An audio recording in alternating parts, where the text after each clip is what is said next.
El artículo 226 de la Constitución ordena: las instituciones del Estado, sus organismos, dependencias, los servidores públicos y las personas que actúen en virtud de una potestad estatal ejercerán solamente las competencias y facultades atribuidas en la Constitución y la ley.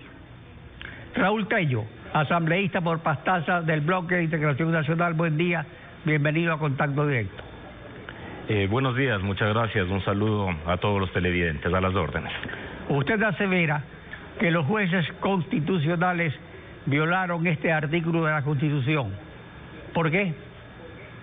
Desde luego que es absolutamente evidente y eso está debidamente argumentado y fundamentado por parte del juez constitucional Hernán Salgado al respecto de la arrogación de funciones, de tomarse por parte de los 5 jueces de la Corte Constitucional facultades que no le corresponde.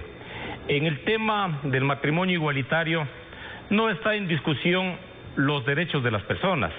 Lo que está en discusión es que en la Constitución existe absoluta claridad al respecto de que el matrimonio es entre hombre y mujer.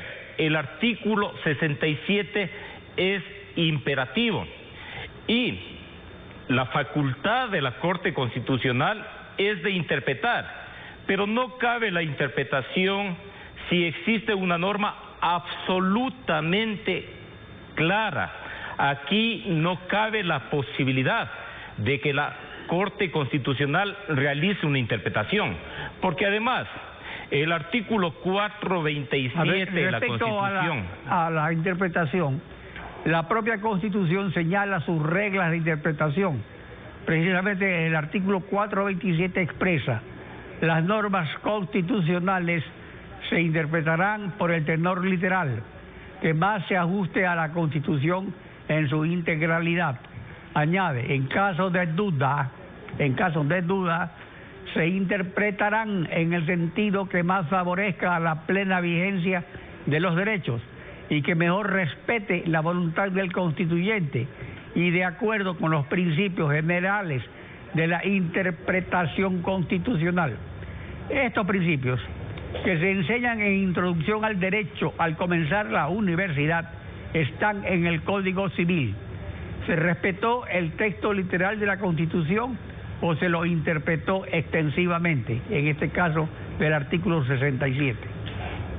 En primera instancia, yo debo decir de que el artículo 67 no merecía interpretación, porque es absolutamente claro. Por otro lado, cuando en la Constitución se habla de que se tiene que interpretar en el supuesto de que se realizado una interpretación respetando la voluntad del constituyente, recordemos que esta Constitución nace de la voluntad de una asamblea constituyente, pero eso no se queda allí. Esa voluntad de la asamblea constituyente se ratificó en un referéndum a través del voto de 4.722.000 ecuatorianos, que correspondía a alrededor del 64% de la votación, que ratificaron esa Constitución. En ese sentido, no es absolutamente justificable que 5 jueces constitucionales se vayan por encima de la voluntad de 4.722.000 ecuatorianos.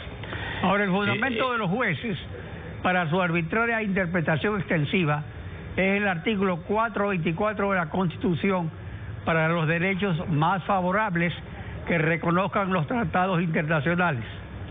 Pero la sentencia se refiere a una opinión consultiva pedida por Costa Rica a la Corte Interamericana. Entonces pregunto, ¿una opinión consultiva de jueces internacionales es igual a un tratado internacional entre estados? Bajo ningún punto de vista tiene la misma jerarquía. Los tratados y convenios internacionales sí tienen la categoría que lo establece la propia Constitución de la República. Sí tienen una jerarquía dentro de la Constitución de la República, pero no una opinión consultiva. Una opinión consultiva no es vinculante, porque simple y llanamente es una opinión. Y en ese marco, esa misma opinión consultiva lo que dice es una exhortación a que los estados puedan ir adecuando las normas a los derechos de esas minorías, pero bajo ningún punto de vista está determinando una cuestión mandante, una cuestión imperativa para los estados. Ahora, sobre los derechos igualitarios, es tal. El Estado reconoce derechos igualitarios a parejas del mismo sexo en el artículo 68 de la Constitución, con excepción de la adopción. Desde luego que sí. Esos grupos, desde luego que ya estaban reconocidos en la Constitución de la República en todos sus derechos. El único derecho que no tenían es a contraer matrimonio. ¿Por qué? Porque el artículo 67 es claro. La unión es entre hombre y mujer. El artículo 68 determina que la unión estable y monogámica entre dos personas, ahí no nos habla de hombre y mujer, entre dos personas libres de vínculo matrimonial que formen un hogar de hecho, por el lapso y bajo las condiciones y circunstancias que señale la ley, generará los mismos derechos y obligaciones que tienen las familias constituidas mediante matrimonio. Lo que sí limita es la adopción, que corresponderá solo a parejas de distinto sexo. Pero aquí estamos frente a un riesgo. Si la Corte Constitucional, si los 5 jueces se atrevieron a interpretar extensivamente el artículo 67, que es absolutamente claro al respecto del matrimonio entre hombre y mujer, estamos en riesgo de que también se quieran arrogar facultades que no tienen y se les ocurra interpretar también el artículo 68. Y ya escuchamos algunas voces al respecto de que esas parejas tendrían la posibilidad también de adoptar, lo que se constituiría realmente en una situación absolutamente grave que contradice de manera total y absoluta a lo que está determinado en la Constitución de la República. Según la Constitución, artículo 431, no hay control político de la Asamblea sobre la Corte Constitucional, solo control judicial del fiscal general y de la Corte Nacional. Debe actuar en este caso la fiscal general ante el prevaricato que se hace evidente. Mire, lamentablemente esta Constitución no determina la posibilidad de que los jueces constitucionales puedan ser sujetos de fiscalización y control político por parte de la Asamblea Nacional. No están dentro de los funcionarios que determina el artículo 131.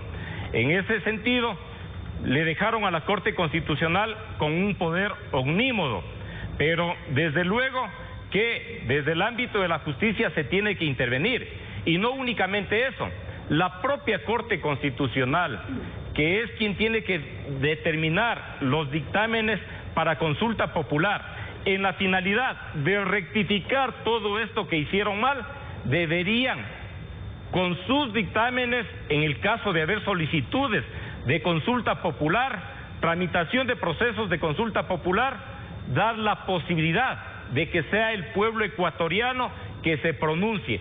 No sería admisible de que la Corte Constitucional, manteniendo esta posición absolutamente inconstitucional, quiera negar también la posibilidad, a través de sus dictámenes, de que se realicen consultas populares al respecto de este tema.